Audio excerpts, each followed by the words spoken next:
நீங்கள் பார்த்துக் கொண்டிருப்பது உங்கள் விஜய்.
அனைவருக்கும் வணக்கம்.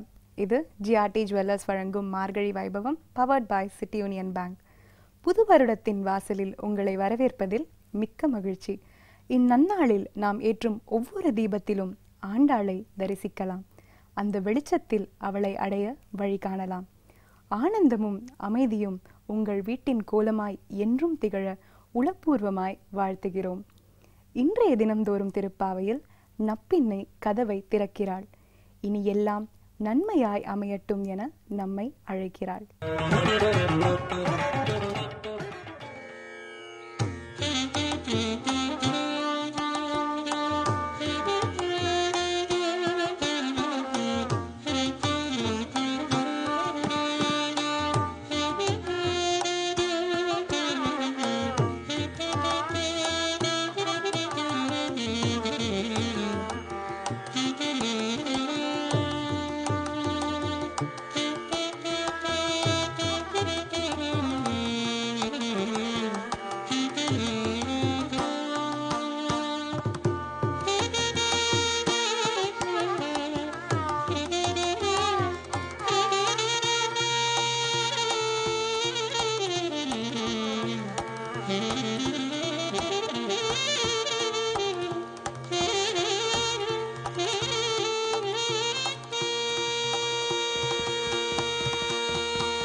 ஆச்சாரியன் திருவடிகளே சரணம். வைணவ தத்துவத்தின் மெய்ப்பொருள். இதை பற்றினால் புரியும் வாழ்வின் பொருள். ஆச்சாரியன் திருவடிகளை சரண் புகுந்தால் சொர்க்க வாசலின் கதவு நமக்கு காத்திருக்கும். பக்தியின் மெய்ப்பொருளை பக்குவமாய் தருகிறார் ஸ்ரீ உ.வே. அனந்த பத்மநாப சுவாமி.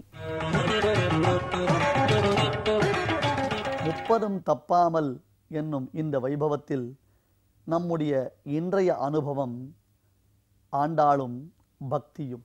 பக்தி என்றால் என்ன? தற்காலத்தில் நாம் நிதர்சனமாக பார்க்கிறோம், ஆலயங்களில் கூட்டம் அலை மோதுகின்றது. நல்ல நாளும் கிழமைகளில் மக்கள் கூட்டமாக சென்று தங்கள் குடும்பத்தாருடன் சென்று திருக்கோவில்களில் வழிபாடு செய்கின்றார்கள். இதை பார்க்கும் பொழுது நமக்கே ஒரு ஆச்சரியம் உண்டாகின்றது. ஓஹோ, உலகத்தில் இப்பொழுது பக்தி நன்கு வளர ஆரம்பித்து விட்டது. எல்லோரும் பக்திமான்களாகிவிட்டார்கள், எல்லோருக்கும் சாத்வீக புத்தி உண்டாகிவிட்டது என்று. இதெல்லாம் பக்தியினுடைய வளர்ச்சியா என்ன? இல்லை. நன்கு ஒருமுறை சிந்தித்து பாருங்கள். மக்கள் கூட்டமாக கோவிலுக்கு சென்று வழிபாடு செய்வது அவர்கள் இறை உணர்வின் மிக்கல் என்பதாக அர்த்தம் இல்லை. அதாவது இறை உணர்வு அவர்களிடத்தில் மிகுந்திருக்கிறது என்பது பொருள் அல்ல. பின் என்ன? மக்களின் தேவைகள் அதிகரித்து விட்டன. தங்களுடைய தேவைகளை நிறைவேற்றிக் கொள்வதற்கு எத்தனையோ வகைகளில் அவர்கள் முயற்சிக்கின்றார்கள். அதில் ஒன்றுதான் கோவிலுக்கு சென்று வழிபடுவது. ஆகையால் தேவை நிறைவேற்றும் வழியாகத்தான் கோவில் வழிபாடு விளங்குகிறதே அன்றி அது பக்தியின் வெளிப்பாடு இல்லை. எனில் பக்தியினுடைய இலக்கணத்தை ஆண்டாள் நமக்கு தெளிவுறுத்துகின்றாள். எல்லோரும் அறிந்திருக்கக்கூடிய பாசுரம், அனுதினமும் எல்லோரும் அனுசந்திக்கக்கூடிய பாசுரம். சிற்றம் சிறுகாலே வந்துன்னை சேவித்து உன் பொற்றா மறையடியே போற்றும் பொருள் கீழாய் என்று. அந்த பாசுரத்தில் ஆண்டாள் சொன்னால், நாடு புகழும் பரிசினால் நன்றாக என்று கீழே சொன்னவள் இப்பொழுது, ஹே பிரபோ கிருஷ்ணா, உன்னிடத்தில் நாங்கள் பிரார்த்திப்பது எங்கள் தேவைகளை நிறைவேற்றிக் கொள்வதற்காக இல்லை. இற்றை பறை கொள்வான் அன்று கான். இது இல்லை, இது இல்லை. வேறு என்ன வேண்டும்? கிருஷ்ணா, உன்னிடத்தில் எங்களுக்கு நிலைத்த பக்தி வேண்டும். அந்த பக்தி மாறாதிருக்க வேண்டும். கேவலம் எங்கள் தேவைகளை நிறைவேற்றிக் கொள்வதற்காக ஒரு பிரார்த்திக்கும் எந்திரமாக உன்னை நாங்கள் பார்க்கக்கூடாது. எற்றைக்கும் ஏழு பிறவிக்கும் உந்தன்னோடு உற்றோமே, உமக்கே நாம் ஆட்செய்வோம். உனக்கு அந்த கண்ணனை விட்டு பிரியாத ஒரு பாவம். எதை பார்க்கும் பொழுதும், எதை அனுபவிக்கும் பொழுதும், எதை பற்றி பேசும் பொழுதும் எங்களுக்கு கிருஷ்ணன் கிருஷ்ணன் கிருஷ்ணன் என்று கிருஷ்ணனையே நினைத்திருக்க வேண்டும். எப்படி தெரியுமா? தண்ணீரில் கை கால்களை அலம்புகிறோம். ஒரு 2 நிமிடம் ஆனவுடன் கை கால்களில் பட்ட தண்ணீர் தானாக உலர்ந்து விடுகிறது. ஆனால் அதே சமயத்தில் உடம்பில் எண்ணெய் தடவிக்கொள்கிறோம். எண்ணெய் என்பது பிசுக்கு, பசை உள்ளது. அந்த எண்ணெய் தடவி கொண்டதனால் நம் உடம்பில் ஒரு பசை உண்டாகின்றது. நாம் எந்தெந்த இடத்தை தொடுகிறோமோ அதிலும் எண்ணெய் படுகின்றது. தண்ணீரை தொட்டாலும் எண்ணெய் படலம், அங்கே இருக்கும் காகிதத்தை தொட்டாலும் எண்ணெய் படலம், உள்ளே இருக்கும் பாத்திரங்களை தொட்டாலும் எண்ணெய் படலம். ஏன்? நம்மிடத்தில் இருக்கும் அந்த பிசுக்கு பசை எல்லா இடத்திலும் ஒட்டிக்கொள்கிறது. அதனால்தான் ஸ்நேகம் என்பதற்கு பிசுக்கு பசை என்பது பொருள். பகவானிடத்தில் வைக்கக்கூடிய பக்தியை பெரியோர்கள் ஸ்நேகம் என்று அழைக்கின்றார்கள். தண்ணீரில் கை வைத்தால் அந்த தண்ணீர் உலர்ந்து விடுகிறது. அதே சமயத்தில் எண்ணெயில் கைப்பட்டால் அது நன்கு ஒட்டிக்கொள்கிறது. அதுபோன்று தான் கண்ணனிடத்தில் நமக்கு உண்டாகக்கூடிய காதல், பக்தி, ஸ்நேகம் அது எப்பொழுதும் சித்தித்திருக்க வேண்டும். ஆசைப்படாமல் உலகத்தில் எவரும் இருக்க முடியாது. அந்த ஆசை கண்ணன் விஷயமாக ஏற்பட்டது என்றால் அதற்கும் மேலான பல சித்தி கிடையாது. எனவேதான் ஆண்டாள் பிரார்த்தித்தாள், மற்ற இனம் காமங்கள் மாற்று. கிருஷ்ணா, மற்றவர்கள் உலகத்தின் இன்ப துன்பங்களுக்கு ஆசை கொள்கிறார்கள். எங்களுக்கு அத்தகையதொரு ஆசை உன்மீது உண்டாக வேண்டும் என்று பிரார்த்திக்கின்றாள். ஆண்டாள் திருப்பாவையின் உள்ளர்த்தத்தை உணர்ந்தோமையானால் உள்ளன்புடன் நமக்கு கண்ணனிடத்தில் பக்தி செய்ய தோன்றும். அந்த பக்தியினாலே மேலான பரம்பொருளை நாம் உணரலாம். அனுபவிக்கலாம். ஆண்டாளும் பக்தியும் நமக்கு என்றுமே சித்திக்க வேண்டும் என்று பிரார்த்திக்கின்றோம்.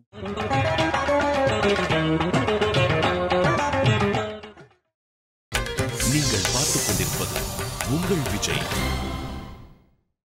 பிரபாத சங்கீதம் எனும் தீப ஆராதனையை ஒளியின் சங்கீதமாய் காணப்போகிறோம்.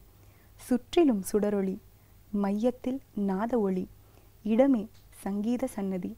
அங்கு இசையின் சுடர், இசைச்சுடர் காயத்ரியின் கானம். மார்கழி வைபவத்தின் உன்னத தருணம். இனி வாழ்வில் என்றும் நலம். நீங்கள் காணும் ஒவ்வொரு தீபமும் ராகதேவதையின் புன்னகை.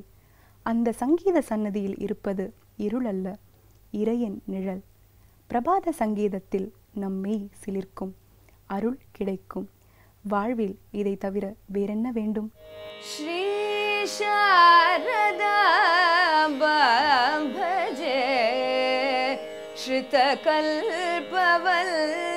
ஸ்ரீ சாரதா பஜே ஸ்ருதகல்பவல்லிம் காருண்யவாராநிதிம் கலிகல்மஷாக்னிம் ஸ்ரீ சாரதா பஜே ஸ்ருதகல்பவல்லிம் காருண்யவாராநிதிம் கலிகல்மஷாக்னிம் ஸ்ரீ சாரதா பஜே ஸ்ருதகல்பவல்லிம் காருண்யவாராநிதிம் கலிகல்மஷாக்னிம் ஸ்ரீ சாரதா பஜே ஸ்ருதகல்பவல்லிம் காருண்யவாராநிதிம் கலிகல்மஷாக்னிம் ஸ்ரீ சாரதா பஜே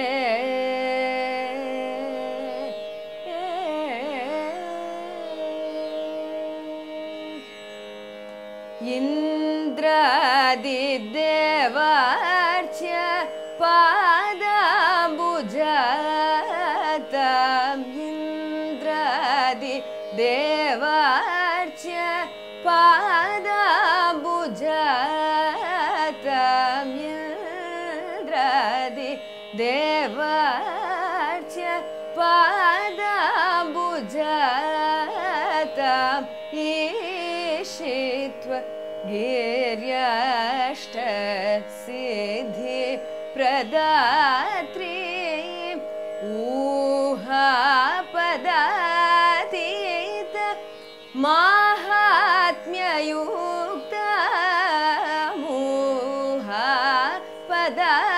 ऊहापदातीत माहात्म्ययुक्ता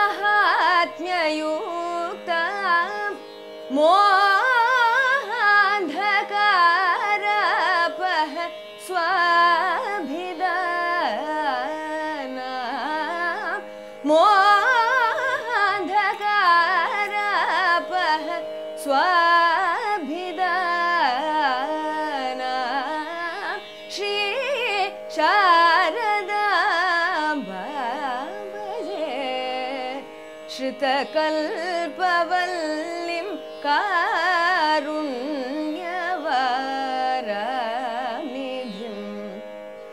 कलिकल्मषाग्निं श्री शारदा भजे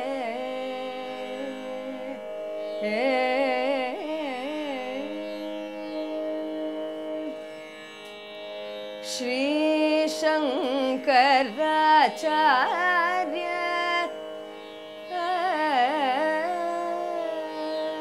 श्री शंकराचार्य संसेविताग्रिं श्री शंकराचार्य संसेविताग्रिं श्री शृङ्गगिर्याख्य वसन्ति श्रीशङ्कराचार्य संसेविताङ्घ्रिं श्रीशृङ्गगिर्याख्य पूर्यां वसन्ति श्रीवाग्विभूत्यादि दानप्रवीणा श्रीवाग्विभूत्यादि दानप्रवीणा श्रीभारती तीर्थ हृत्पद्मवासा श्रीभारती तीर्थ हृत्पद्मवासा श्रीशारदाम्बा भजे श्रुतकल्पवल्लिं कारुण्यवारानिधिं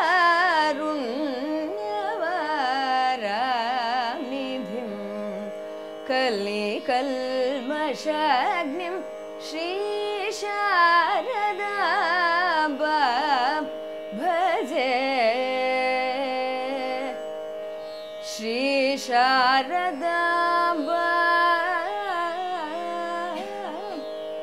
भजे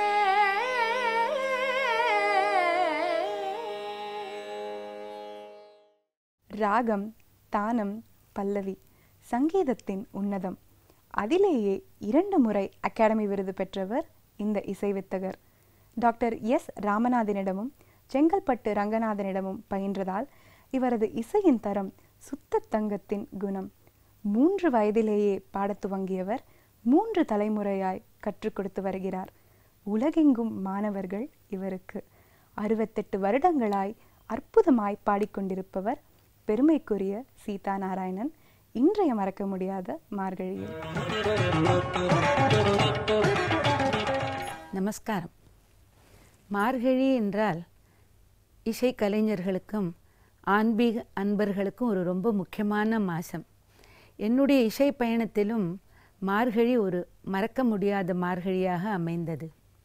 1986 வருஷம் திரு டிஎஸ் பார்த்தசாரதி மியூசிக் அகாடமியின் காரியதர்ஷி என்னை ஃபோனில் அழைத்து, உங்களுடைய ஆர்டிக்கிள் ஆன் பஜன்ஸ் பார்த்தேன், அது மாதிரி ஒரு நிகழ்ச்சி இந்த இசை விழாவில் எங்களுக்கு பண்ணித்தர முடியுமா என்று கேட்டார். ரொம்ப சந்தோஷமாக இருந்தது. உடனே ஒத்துணுட்டேன்.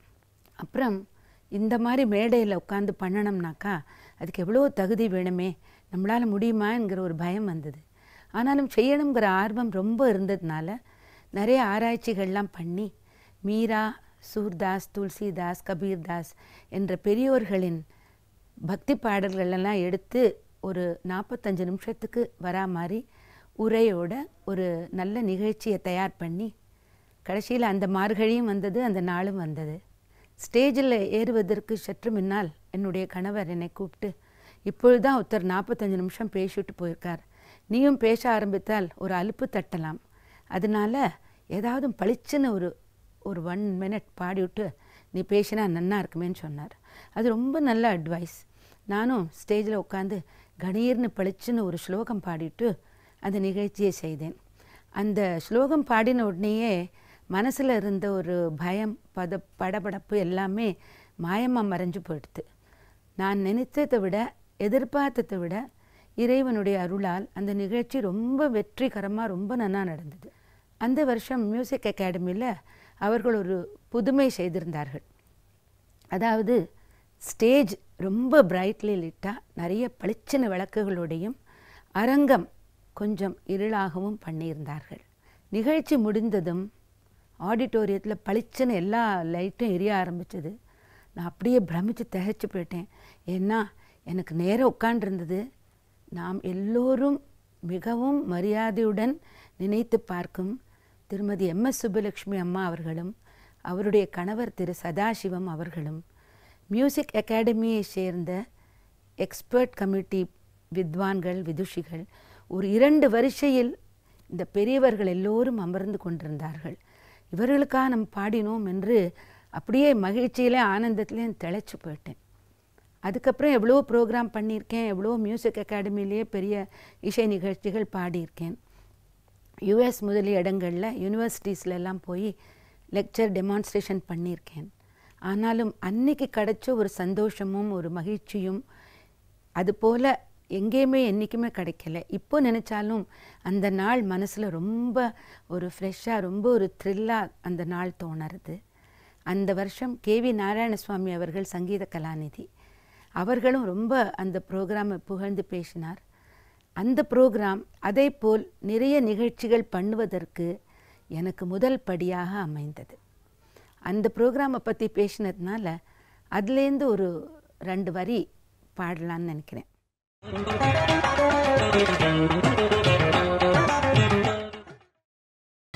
நீங்கள் பார்த்துக் கொண்டிருப்பது உங்கள் விஜய். जप तप साधन कछु नहीं लागत, खर्चत नहीं गठरी। राम गोविंद हरि भजो रे भैया, राम गोविंद हरि। संतत संपत सुख के कारण जासे भूल भरी, जासे भूल भरी। कहत कबीरा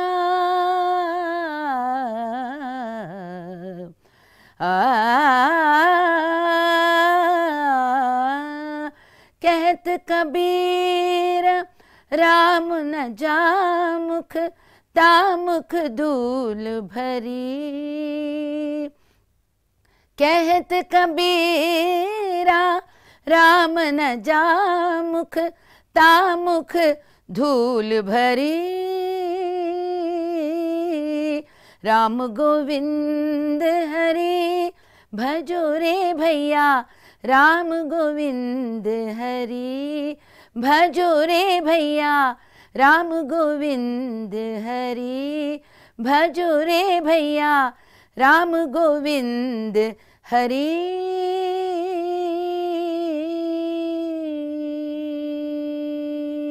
மார்கழி வைபவத்தின் இந்த பகுதி உங்கள் உள்ளங்களில் ஆனந்தத்தை உருவாக்கியிருக்கும் என நம்புகிறோம். ஆனந்தம் இனி என்றும் தொடரட்டும், அதற்கு ஆண்டாள் அருளட்டும். இது ஜிஆர்டி ஜுவல்லர்ஸ் வழங்கும் மார்கழி வைபவம், powered by city union bank.